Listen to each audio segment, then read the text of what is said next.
અમદાવાદ પોલીસે ફ્લાઇટમાં મુસાફરી કરીને મોબાઈલ ચોરી કરતી ઝારખંડની એક હાઈટેક ગેંગનો પર્દાફાશ કર્યો છે।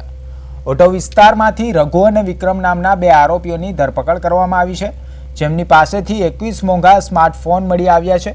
આ ગેંગ ખાસ કરીને આઈપીએલ મેચો, મેટ્રો સ્ટેશન અને સ્ટેડિયમ જેવી ભીડભાડવાળી જગ્યાઓને ટાર્ગેટ કરતી હતી। પોલીસથી બચવા તેઓ ચોરીના કામમાં નાના બાળકોનો ઉપયોગ કરતા હતા અને લોકેશન ટ્રેસ ન થાય તે માટે ફોનને સિલ્વર ફોઇલ પેપરમાં લપેટી દેતા હતા।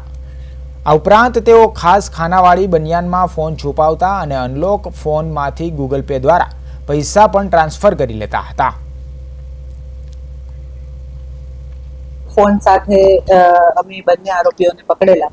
લગભગ 16 ફેબ્રુઆરી અરાઉન્ડે ડિટેક્શન થયેલું, જેમાં બે વ્યક્તિઓ પકડાયેલા। એ બંને વ્યક્તિઓમાં એક હતો અમિત મહંતો અને એક બાદલ મહંતો। આ બંને જણા હતા ઝારખંડના, નાયતુલા કરીને ગામ છે ત્યાંના બેઝિકલી હતા।